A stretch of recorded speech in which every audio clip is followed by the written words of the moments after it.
Alright, so today we're going over uniform motion. So uniform motion is basically when something travels straight at a uniform or rather constant speed.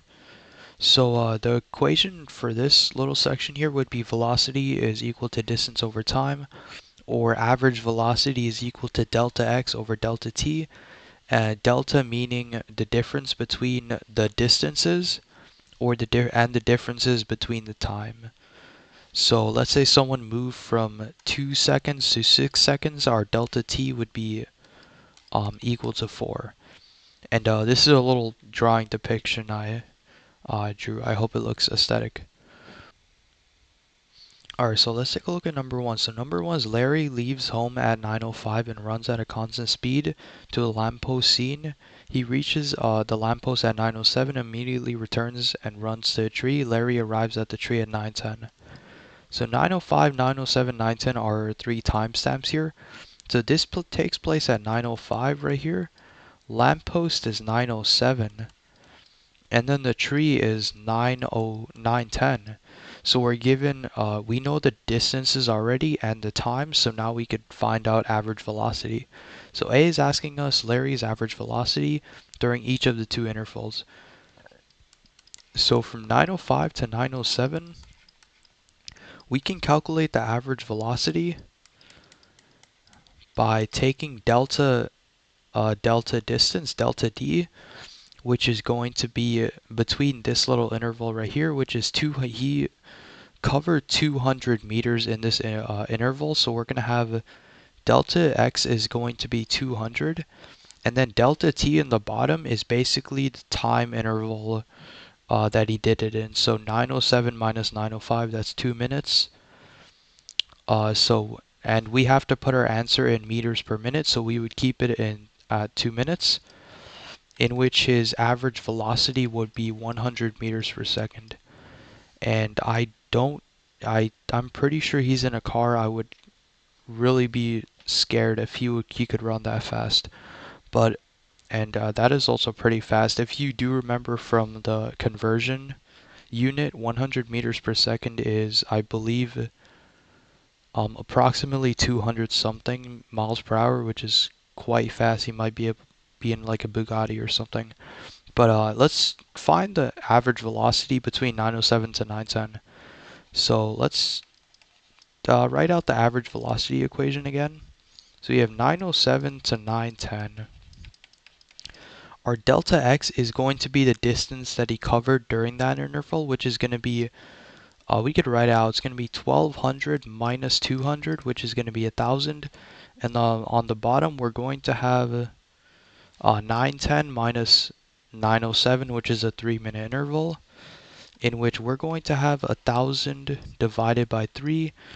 We could keep it in this form, or we could rewrite it as 333, and that would be in meters per minute. And that is that's even faster. Oh, this is 100 meters per minute, by the way. This I don't know why I wrote meters per second. So yeah, no, 100 meters per minute is quite fast, but it's not 200 miles per hour. So that would be your average velocities. And now let's take a look at B. So B is, what is Larry's average velocity for the entire run? So for the entire run, now we take into account both of the intervals. So we would do velocity average equals delta x, which is going to be the whole distance covered, which is going to be 1200 meters on the top. And then delta t, which is going to be the whole time interval, which is going to be 5 minutes, so it's going to be 5 on the bottom. And 1200 divided by 5 is going to be 240 meters per minute. So this is going to be his average velocity over the entire run. And 240 meters per minute, I believe that's about 6, or rather actually 4 meters per second, which I would say that's about 8.8 miles per hour, which is quite fast, I'd say. That's a pretty quick jog. Alright, so for number 2, we have Julie drives 100 miles to her grandmother's house. On the way to grandmother's house, Julie drives half the distance at 40 miles per hour and half the distance at 60 miles per hour. on a return trip, she drives half the time at 40 miles per hour and half the time at 60 miles per hour. So we're being given one scenario in which distance is a constant, and then in one scenario where time is a constant, we have to find out the distance. So in order to find our average speed to grandmother's house, let's first draw a little diagram here. So let's say this is going to be 100 miles. So 100 miles, so our grandmother's house is right here, she is right here. So on our way to her grandmother's house, half the distance, 50 miles, let's just say that's around here. So that means she covered 50 miles at 40 miles per hour. And we have to find time, so we don't know the time that she took. And then she covered the rest of the 50 miles at 60 miles per hour. And we also don't know the time here, so we have to figure out the time so that we can find out the average speed. So we know that velocity is equal to distance over time, and we're given the velocity here, but we aren't given the time and we are given the distance. So for the first interval, we're going to have 40 miles per hour is equal to 50 miles divided by time. And then we could write the other one, which is going to be 60 miles per hour is equal to 50 over t.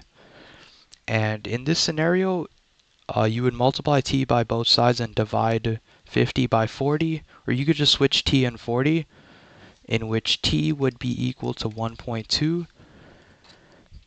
And then in this scenario, you could switch t and 60, in which t would be equal to 5 over 6, or you could rewrite that as 0.83. And so now we have the time intervals, so all we need to do is combine those together and find out his average velocity, or her average velocity. So velocity average, so delta distance is, or delta x is going to be our distance, which is 100 miles covered over the whole trip. So 100 miles on top, and then on the bottom is going to be her time over the whole trip. So 1.2 plus 0.833 is going to be 2.03 hours. So this is miles per hour. So her average velocity is going to be 100 divided by 2.03, which is approximately 49.3 miles per hour. So that is going to be her average velocity over the trip to her grandmother's house. And now let's take a look at her average speed on the return trip. So let's draw another diagram here. So this is going to be 100 miles, and then this is going to be 0 miles, in which she drives half the time at 40 miles per hour and half the time at 60 miles per hour. So now that we're given how much time she took, so we know that she drove half the time at 40 miles per hour and half the time at 60 miles per hour. So we can deduct that her average speed was 50 miles per hour over the whole time interval, since it was half at 40 and half at 60. So essentially you do 60 plus 40 divided by 2, which is 50 miles per hour. So what we could do is find her time that she took to drive the whole way. So velocity is distance over time, and we know our average velocity is 50, and her distance is 100 miles. So her time would be t, and if we flip t and 50, 100 divided by 50 is going to be t equals 2 hours. So she took 2 hours to drive these 100 miles, and half the time at 40 miles per hour and half the time at 50 miles per hour. And we actually do not need to do any other calculations here, but we could just, continue doing diagrams. So this whole interval is going to be 2 hours. And the distances between those 2 hours, we don't really need to calculate any intervals. So let's circle the overall answer here. So average speed on the return trip was 50 miles per hour. as we calculated, which is velocity is equal to distance over time, in which we solve for time. Alright, so we have number 3. So Alan leaves Los Angeles at 8 a.m. to drive to San Francisco 400 miles away. He travels at 50 miles per hour. Beth leaves Los Angeles at 9 a.m. and drives at steady 60 miles per hour to San Francisco. Who gets to San Francisco first? So let's draw a diagram here, or rather two diagrams. So we know the total distance they have to cover is 400 miles. That's a given. And then, so this is going to be Alan's little diagram here. So he leaves at 8 a.m. to travel 40 miles per hour at 50 miles per hour, or 400 miles and 50 miles per hour. And now this is going to be Beth's little diagram here. So 400 and then 0, and she leaves at 9 a.m. and she drives at 60 miles per hour. So she's on an hour deficit, but she's going 10 miles per hour faster. Let's first calculate how long it'll take Alan, or when he'll arrive at San Francisco. So to do that, we would use the equation velocity is equal to distance over time. So we're given, or rather average velocity. So we're given that the average velocity here is 50, and the distance is covered is 400, and then t time is what we don't know. If we switch t and 50, we would get 400 divided by 50, in which t is equal to 8 hours. So Alan ends up arriving at Los Angeles 8 hours after 8 a.m., in which he would arrive at Los Angeles at 4 p.m. And now let's calculate for Beth. So Beth drives at 60 miles per hour, 400 miles, so velocity is equal to distance over time. Average velocity is 60, and then covers 400 miles over t. So if we solve for t, it would be 400 divided by 60, so t is going to be equal to 6.67 hours. In which, or you could also write it as 6 2/3 hours. So Beth would arrive at San Francisco at 6 2/3 hours after 9 a.m., in which she would arrive at San Francisco at around 3:40 p.m. Because 2/3 of an hour of 60 minutes is 40 minutes, and then 6 hours after 9 a.m. is 3 p.m. So she would arrive 20 minutes before Alan. So for A, who gets to San Francisco first? And that is Beth. Beth gets to San Francisco first. How long does the first arrive to wait? Have to wait for the second. So Beth gets there 20 minutes before Alan. So Beth has to wait 20 minutes before Alan gets there. And that is our two answers for A and B. So now we have number 4. So this figure is the position versus time graph of a bicycle. What is the bicycle's velocity at t equals 5, t equals 15, and t equals 30? So if you remember from Calculus 1, the derivative of a position graph would give us a velocity. So rather, the slope of a position graph at any point would give us the velocity at that point, or the slope of that point. So all we could do is just look at the slope, look how it's changing, and that would give us the velocity. So let's look at t equals 5 first. So t equals 5 is around right here, and we can see that it's sloping downward. And if we use the slope formula, that would give us, or rather velocity average, we could just plug it in. So we need to put in delta x first. Delta x would be the position covered. So we cover around, we would do 50 minus 150. And that is because in the slope formula, you would do y2 minus y1 over x2 minus x1. And then on the bottom, we would do 10 minus 0,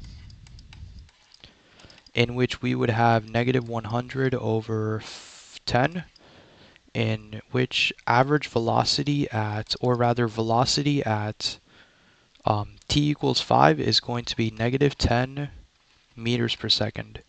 So that is how you figure it out mathematically, but we could also just look at it graphically. So we can see it sloping downward, and negative 10 meters per second makes sense. And now we can look at t equals 15 right here. So t equals 15, we don't really need to do any mathematics here. The graph is at a plateau, meaning it's not increasing or decreasing position-wise, but time is passing, in which at t equals 15, the bicycle's velocity average is going to be 0 meters per second. And now let's take a look at t equals 15. So t equals 15 we could see is around, or t equals 30 actually. T equals 30 is going to be around here. So we can see it's increasing, but by how much? Let's use a velocity average or the slope formula. So if we plug it in, we're going to have, it's going to be 150 minus 50. And we do 150 minus 50 because we're taking the closest, two closest points to it so that we could get the most accurate estimate. And since it's a straight line throughout that whole interval, and the time delta t is going to be 40 minus 20, in which if you simplify this, is going to be 100 over 20, which is also 5 meters per second. So at t equals 30, the bike's velocity is 5 meters per second. T equals 5, it's negative 10 meters per second. And t equals 15 is 0 meters per second. Alright, so that was basically it for uniform motion. So big takeaway is just the equation velocity is distance over time, and how to use that, in which sometimes you're going to be given the velocity and the distance but not the time, in which you would need to solve for that, as well as understanding average velocity and uniform motion, which is always like constant motion. So that's basically it.